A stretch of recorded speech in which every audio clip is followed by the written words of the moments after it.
Okay, so imagine this. You're sitting at your desk, ready to finally tackle that thing you've been putting off for weeks. You've got your coffee, your to-do list, and a vague sense of optimism that this time will be different. You're ready. You're pumped. You're basically a productivity ninja.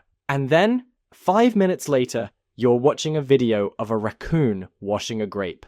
How did we get here? How did we go from, I'm going to conquer the world, to, I wonder if raccoons have favorite snacks? And why does this happen to all of us all the time?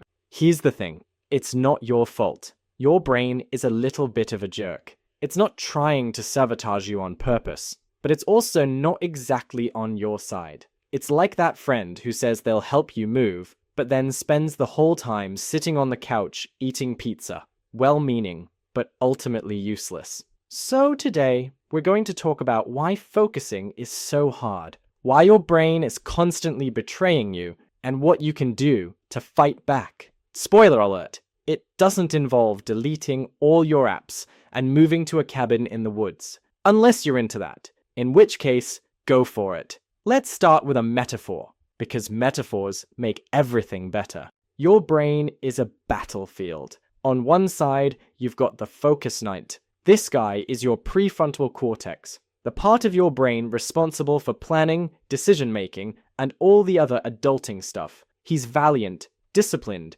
and ready to get things done. But on the other side, there's the distraction dragon. This guy is your limbic system, the part of your brain that's all about instant gratification. The dragon doesn't care about your long-term goals or your to-do list. He just wants snacks and naps. And maybe a quick scroll through Instagram, so every time you try to focus, it's like this epic battle between the knight and the dragon.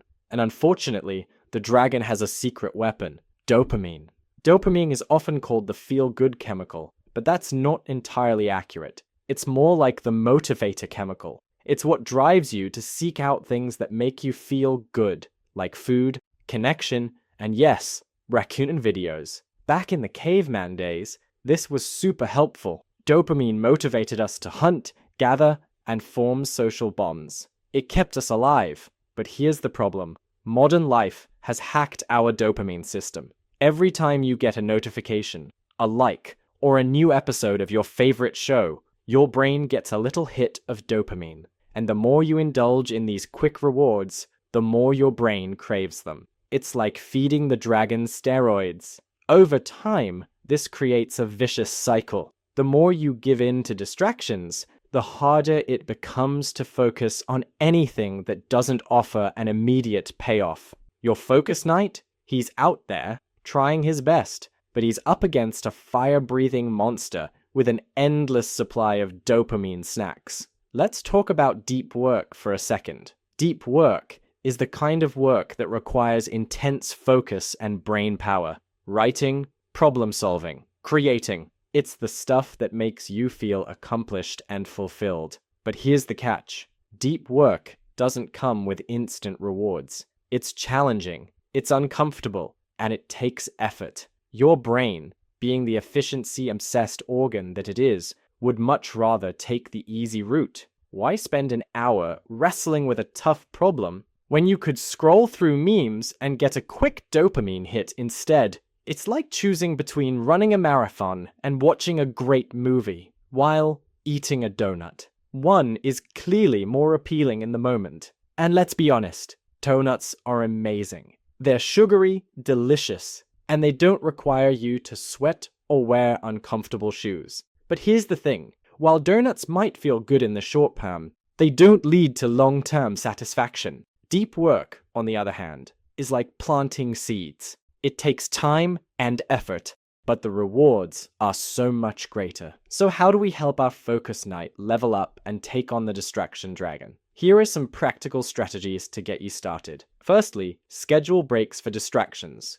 This might sound counterintuitive, but hear me out. Instead of trying to eliminate distractions completely, which, let's be real, is impossible, schedule specific times for them. For example, set aside 30 minutes at the end of the day to check social media or watch videos. By giving your brain a designated distraction time, You're less likely to give in to those urges during your focus sessions. It's like telling the dragon, you'll get your treat later, but right now, the knight is in charge. Not all tasks are created equal. Some require deep focus, while others are more surface level, like answering emails or scheduling meetings. The key is to identify your most important tasks and protect that time like it's sacred. This might mean blocking off a few hours in the morning for deep work and saving the shallow tasks for later in the day. Think of it as building a moat around your focus night's castle. The dragon can't invade if you've got a solid defense.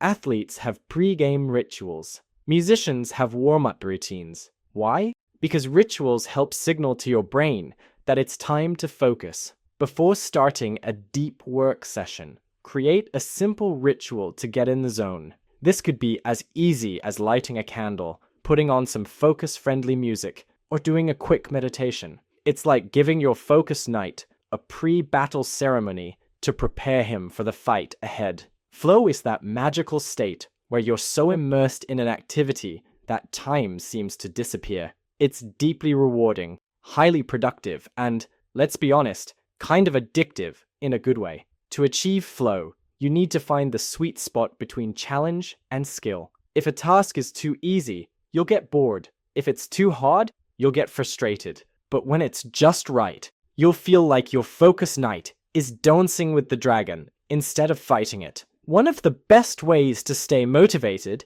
is to track your progress. Break big goals into smaller, actionable steps, and celebrate each victory along the way.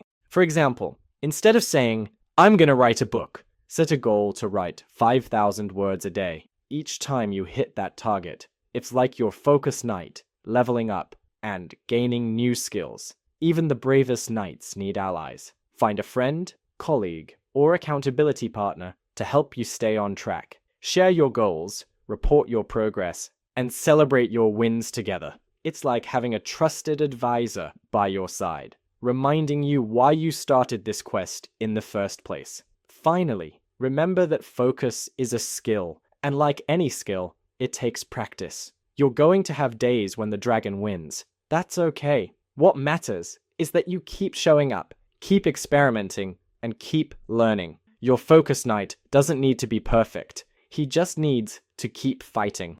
At the end of the day, this isn't just about productivity. It's about living a more intentional, fulfilling life. When you reclaim your focus, you're not just helping your focus knight defeat the dragon. You're building a kingdom where you can truly thrive. Imagine being fully present in your relationships, enjoying your hobbies without distraction, and tackling your goals with clarity and purpose. That's the power of focus, and it's a prize worth fighting for. So here's my challenge to you. What's one small step you can take today to help empower your focus knight? Maybe it's setting aside 30 minutes for deep work. Maybe it's creating a pre-work ritual. Or maybe it's just becoming more aware of the distractions that pull you away. Whatever it is, start small. Every little victory counts. And remember, this is a journey. Your focus knight doesn't need to slay the dragon in one day. He just needs to keep moving forward.